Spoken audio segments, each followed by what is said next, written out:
Welcome everyone. I would like to start with Doctor, obviously. Um, what lessons can we draw from Bursa Malaysia's and climate impact access early market experiences in terms of liquidity, credibility and corporate uptake? I think both of you can tackle that question. Yeah. Sure. I think first of all, thank you very much to Bloomberg for this opportunity for Bursa Malaysia to be here this morning.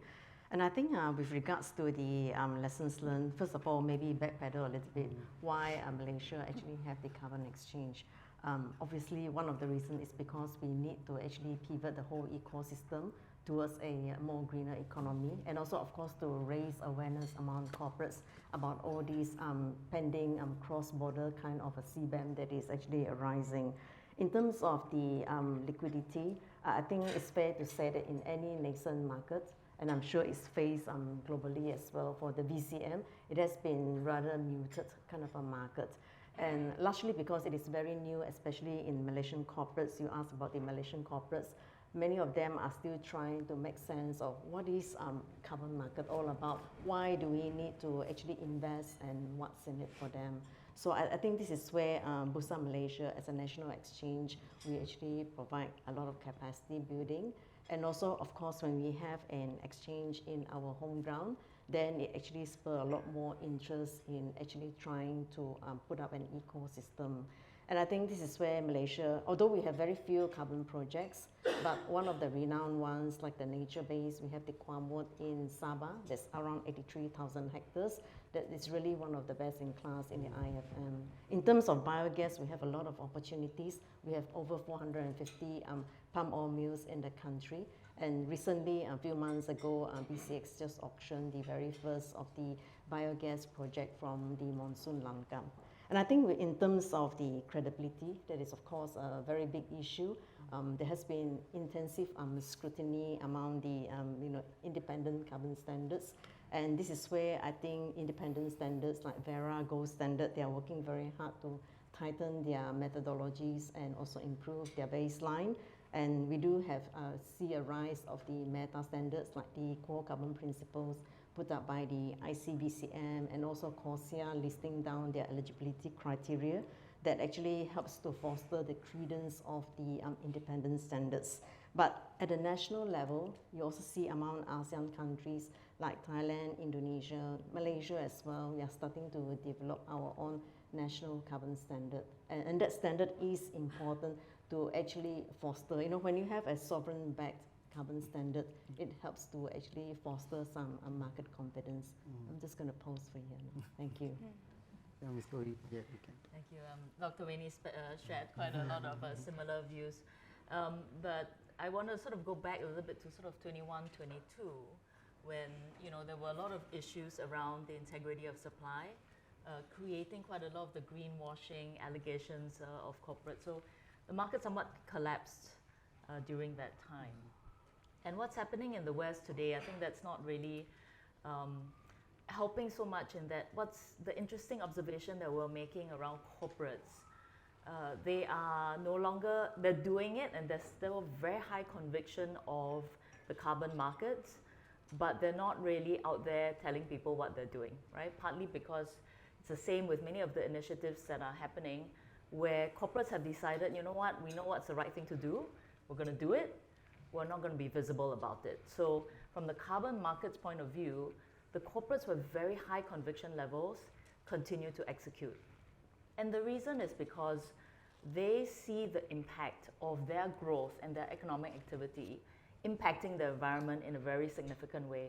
I mean, some of the examples are the big tech companies who have massive data center presence know that every growth of a data center is going to have a huge impact in power, in water, and the environmental impact is something that they want to make sure that they think about and are thoughtful about. So today, if I meet a corporate who can talk to me about carbon markets, generally have very good foundations in reporting. They understand their transition planning, they understand their decarbonization planning. They understand that actually the carbon markets are actually a very strong complement to that.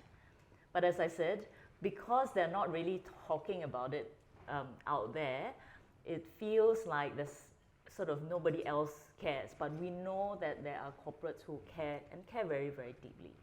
So I think that's point number one. The problem with that is it doesn't then encourage what we call on-screen activity, because a lot of these are now what we call OTC, what we call off-market. They certainly need a suite of services, including clearing and settlement, which we help them do. But it also means that there's no pricing transparency, which I know this is a topic we'll cover later on, which is very critical to support the projects. Because in the project financing piece, if you don't understand what's the product that's being sold, it's very hard to then finance the underlying projects. I think that's the number two. So number three, what's I think really exciting is we were New York Climate Week. As I said, everybody thought it was going to be boo, not many people, it's going to be boring. It was hugely buzzy. I think helped somewhat by the UN turning up in town. But I think more and more we are less, I think we're starting to fix the supply integrity issues. Today, the conversations is how do we make the demand signals a lot stronger, and whether or not it's a combination of the main stakeholders, governments, shareholders, customers, and financial institutions. How do we bring all of that together, whether in a voluntary market or a compliance market, that we can then start signaling strength and demand, and therefore put more confidence back into whether it's the nature-based projects which Asia desperately needs capital for, or any other technology solutions that are very, very exciting as well. Thank you. I'd like to have Dr. Vichshuwan just chime in as well. How can regional carbon markets and exchanges prepare firms for cross-border carbon pricing and regulations? BCPG is a renewable energy company. We produce electricity from the renewable energy source, and that's why we have the carbon credit projects in Thailand. And later on, we enter into REC markets in Thailand and in Laos. And even though Thailand is one of the very first country that have national carbon credit standards, we have TIWR since 2014, and the market is still very early in development, and to get the price signal, that's very important for the firms in Thailand. And what we have is more like a call to check of the price. When we want to make transaction, we have to make a call. That's very outdated method. So having platform would really help companies, especially in the early stage market, carbon market like Thailand and other ASEAN countries. So the price discovery and benchmarking would help the firms to plan for the future carbon costs that they have and remain competitive in the carbon market. So Dr. Wei-nee, coming on to that, right? I mean, we talk a lot about cross-border.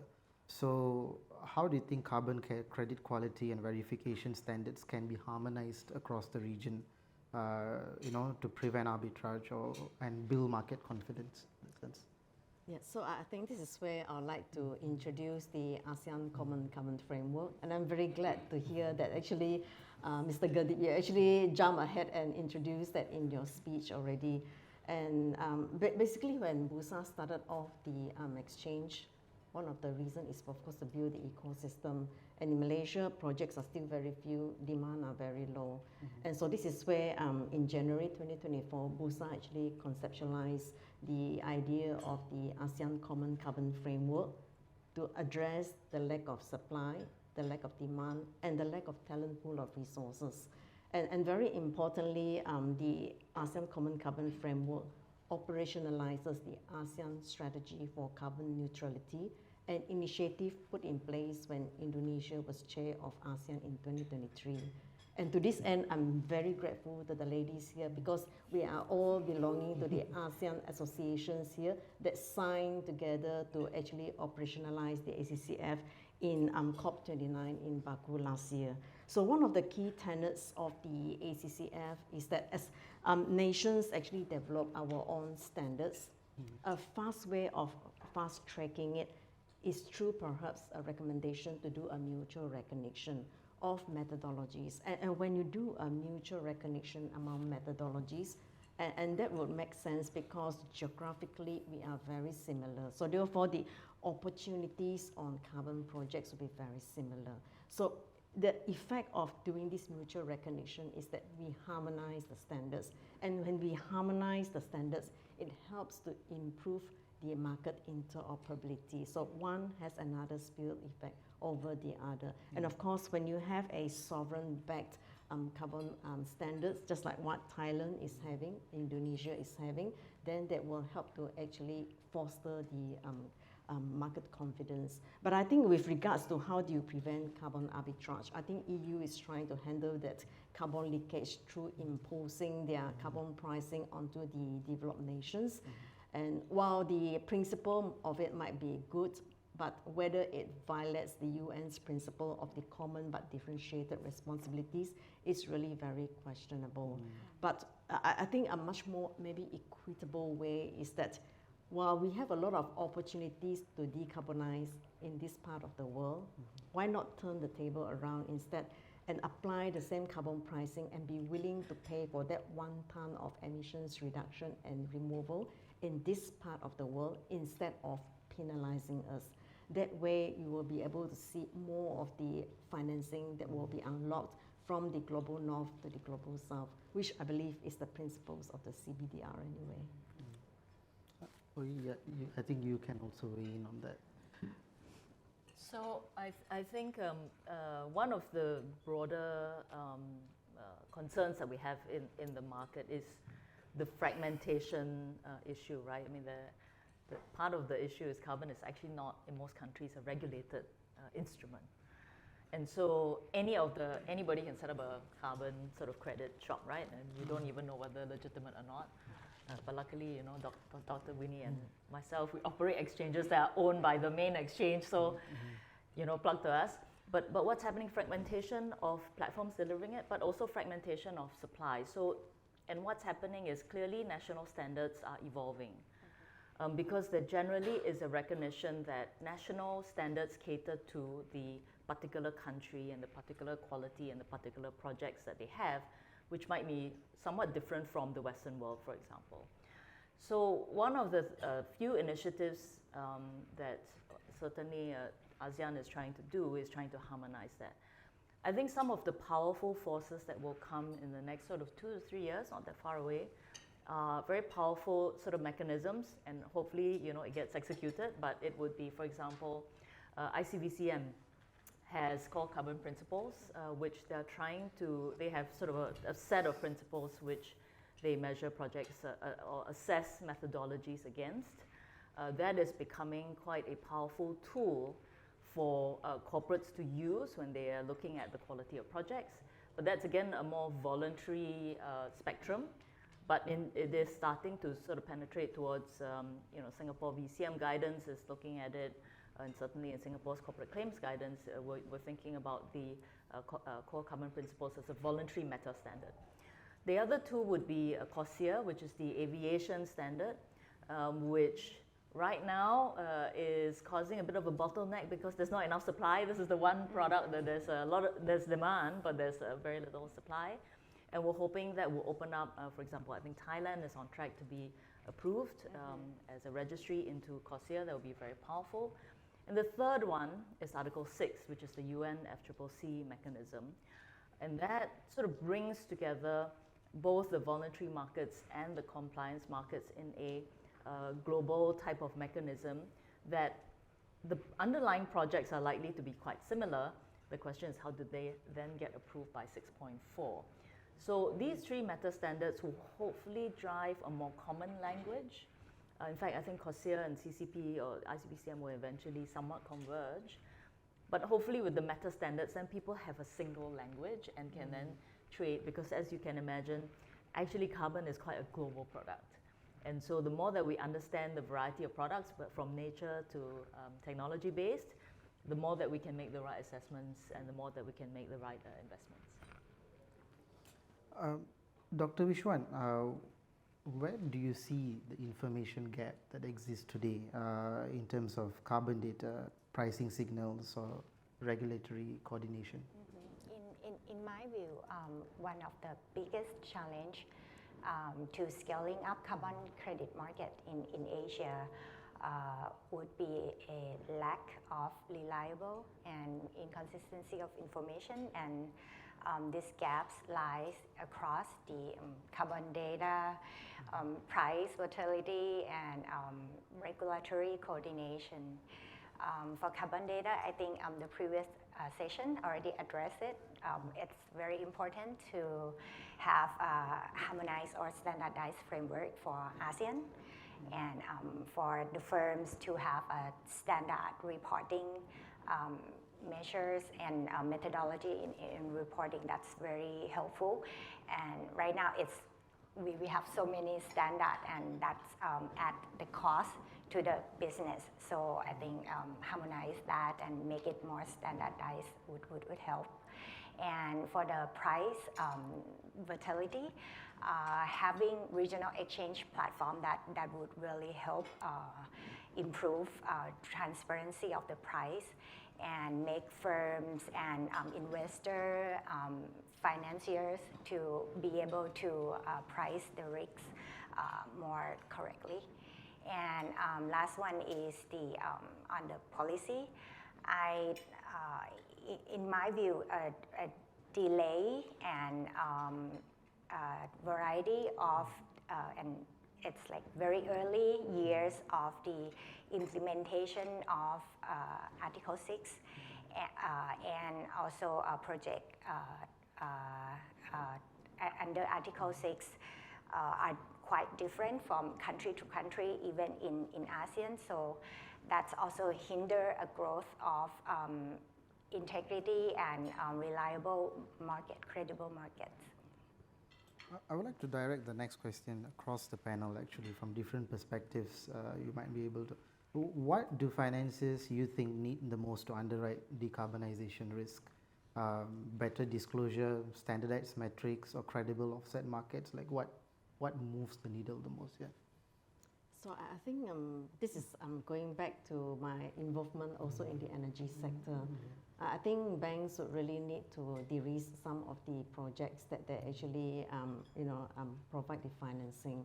And I think this is where we need to learn that if there is no demand, no real demand for the carbon credits, no long of takers at a certain price, it's going to be very expensive. So that would be one aspect. So which is why for Bursa, our call to the government's call for action is for Article 6 to be sorted out, the national arrangements. To that end, I think, kudos to the government. They are developing the national policy on the carbon market, and as well as the National Climate Change Bill, which actually have provisions for the Article 6, which the previous speakers have mentioned, where most of the market demand is coming from.